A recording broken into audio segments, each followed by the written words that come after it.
শুভ শারদিয়া। আজকে হলো আমাদের মেলবোর্নে সপ্তমী ও অষ্টমী পুজো। তো চলো আমার সাথে আমরা সবাই এখন যাচ্ছি হচ্ছে মেলবা বলে, Melbourne association of Bengali association, সেখানে পুজো হচ্ছে, সেখানে রওনা হয়ে গেছি।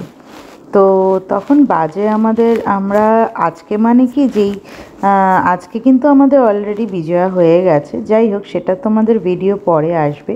এটা আমাদের সপ্তমী অষ্টমীর পুজোটা, যেহেতু এখানে তোমার ছুটির দিনেই পুজোটা করে নেয়, তাই এরা সেইভাবেই আমি ভিডিওটা করছি।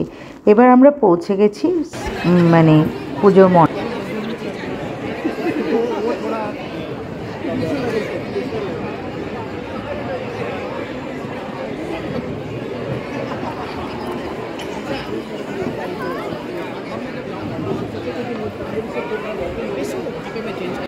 আবার দেখতে পাচ্ছ তোমরা, এটাও একটা বেশ বড় একটা হল। এটা একটা স্কুলের মধ্যে পুজো হচ্ছে।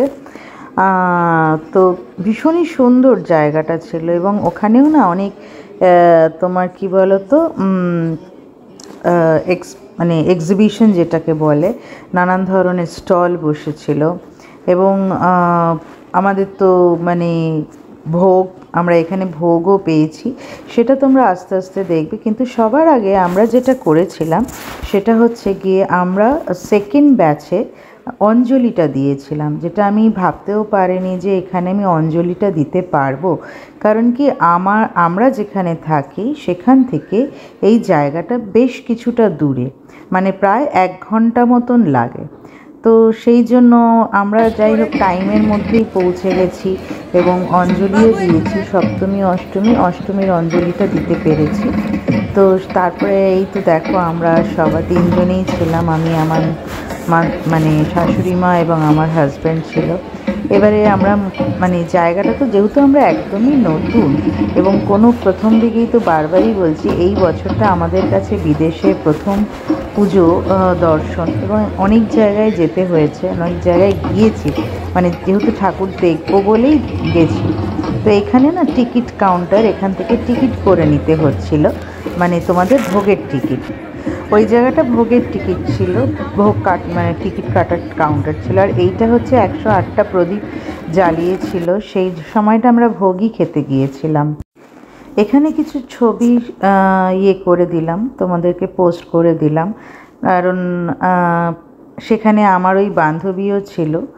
আর দেখো ঠাকুরটাও সুন্দর, সামনে গিয়ে তো খুব বেশি ফোকাসে ছবি আনা যায় না, যতটা পেরেছি ততটাই করেছি। আবারও আমি তোমাদেরকে পরিবেশটা ঘুরে একবার দেখাচ্ছি। বেশ বড় জায়গাটা, আর সবাই মানে ছড়িয়ে ছিটিয়ে বসেছে। এই তো দেখো পেছন দিকে তোমার এক্সিবিশনগুলো দেখা যাচ্ছে। তো এখানে এই কনসেপশনটা আছে যে মানে তুমি শুধু করবে না, মানে শুধু ঠাকুরের মণ্ডপে শুধু ঠাকুরই থাকবে না, সাথে কিন্তু তোমাদের নিত্য প্রয়োজনীয় জিনিস, সেটাও বা তোমাদের দরকারি এবং ঘর সাজাবার জিনিস, জামা কাপড়, যা তোমার মনে হয় সেটা তুমি কিনতে পারো। আর এইটা দেখো, এখানে অলরেডি আমাদের ভোগের লাইন পড়ে গেছে, লাইন দিয়ে আমরা এবার ভোগ নিতে যাব। তো মানে বেশ বড়ই লাইন, এবং অনেকটা তোমার মানে ওয়েট করে করে তোমাকে যেতে হচ্ছে আর কি। এবং এই প্রথম আমার অভিজ্ঞতা হলো, অনেক সুন্দর লেগেছে জিনিসগুলো, কারণ প্রথম দিকে তো আমরা বুঝতে পারিনি। এই হচ্ছে আমাদের ভোগের প্ল্যাটার। তো এখানে দেখো খিচুড়ি, একটা পাঁচমিশালি তরকারি দিয়েছিল, রসগোল্লা, তারপরে তোমার কি বলে বাঁধাকপির তরকারি, সন্দেশ, আর আম আর তেঁতুলের চাটনি দিয়েছিল, গোবি পকোড়াও দিয়েছিল, যেটা কিনা ফুলকপির পকোড়া। তো ভালোই, মানে মোটামুটি অ্যারেঞ্জমেন্ট। আর $30 করে নিয়েছিল, $30 করে। মোটামুটি আমরা খেয়েছিলাম, খারাপ লাগেনি, ভোগ তো কখনো খারাপ হয় না, তো ঠিকই ছিল আর কি। এই হচ্ছে সেই 108টা প্রদীপ। এখানে অনেকেই জ্বালিয়েছে, সেই সময়টা আমি সামনের দিকে ছিলাম না। আর এই হচ্ছে আমাদের ঠাকুরের মুখটা, খুব সুন্দর হয়েছিল। আর এই হচ্ছে আমরা 4 জন আর কি। এই যে এখানে লেখা আছে বেঙ্গলি অ্যাসোসিয়েশন। এরপরে আমাদের তো মিষ্টি মুখ করতে হবে, সেটাও তো একটা বড় ব্যাপার, কি বলো? আর আমরা কলকাতায় থাকলে জিলিপি কচুরি এটা তো আমরা মিস করতেই পারি না। তো এখানেও সেই হঠাৎ করে দেখলাম একটা দোকানে, মানে একটু এগিয়ে গিয়ে জিলিপি, মানে সদ্য জিলিপি ভাজা হচ্ছে, আর লোভ সামলাতে পারলাম না। তো কিভাবে জিলিপি ভাজা হচ্ছে অনেকেই জানো, তবু আমি এই দোকানে কি সুন্দর করে করছে সেটা তোমাদের সাথে একটু শেয়ার করলাম। তোমরা শুধু দেখো যে মানুষের মানে এই হচ্ছে মানে আমাদের আর্ট বলতে পারো। আর এইগুলো যদি পুজোর সময় না খেলাম তাহলে আর কখন খাবো? গরম গরম জিলিপি পুরো মালার মতন করে দেখছো তোমরা, এত সুন্দর ওরা করছিল। আর মানে কি বলো তো, সাইজটা যে খুব বড় তা না, কিন্তু জিলিপিটা পুরো মানে কি তাড়াতাড়ি করছে দেখো, অবাক লাগলো আমার। এবং মানে এই দোকানটাতে না প্রচুর লোক এসছিল। তো মানে এখানে আমরা নিয়েছিলাম দহি টিক্কি চাট আর তোমার এই গরম গরম জিলিপি। তো তুমি দেখো, তোমরা সবাই দেখো যে কিভাবে এটা হলো। এবারে এই জিলিপিটা তোমার মানে হয়ে গেছে, এবারে এটাকে উল্টে দিয়ে মানে উল্টে দিচ্ছে, এবং দেখো বালকে পুরো মানে জিলিপি আসছে আর তোমার শেষ হয়ে যাচ্ছে, এবং পুরো না মালার মতন। তোমরা দেখবে এক্ষুনি, এই দেখো একটা একটা করে রিংগুলো পুরো বেশ বড় বড় রিং, সেগুলো মানে উলট পালট করে দিচ্ছে। এত ভালো লাগছিল, তো ভাবলাম যে তোমাদের সাথে এটা শেয়ার করি, না শেয়ার করে পারলাম না। দেখো পুরো মালার মতন লাগছে।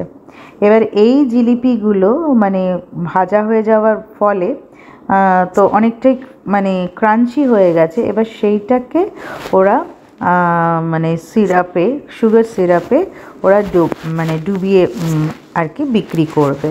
এত সুন্দর লাগছিল, তাই ভাবলাম যে একদম মিষ্টি মুখ দিয়ে এই ভিডিওটা তোমাদের সাথে শেষ করব। যদি ভিডিওটা তোমাদের ভালো লাগে তাহলে লাইক, শেয়ার, কমেন্টস কিন্তু করো। আর যদি কোনো অসুবিধা হয়ে থাকে কিছু বুঝতে, তাহলে দেখো কিরম ছেঁকে ছেঁকে তুলছে। আরও যদি কিছু জানতে ইচ্ছে করে তাহলে বলো, আমাকে, আমি নিশ্চয়ই সেটার চেষ্টা করব বলবার। তাহলে এই হচ্ছে ব্যাপার, আমাদের বলতে পারো মধুরেণু সমাপয়ে হয়েছিল। তো এই হচ্ছে জিলিপিগুলো না, মানে এখনও দেখে না মানে ভীষণ টেস্টি ছিল, ছোট ছোট, কিন্তু খুব যে বড় জিলিপি সেগুলো কিন্তু নয়। তো যাই হোক, শুভ শারদীয়া সবাইকে, খুব ভালো থেকো। সাথে কিছু ফটো তোমাদের সাথে শেয়ার করলাম, ভালো লাগলে লাইক।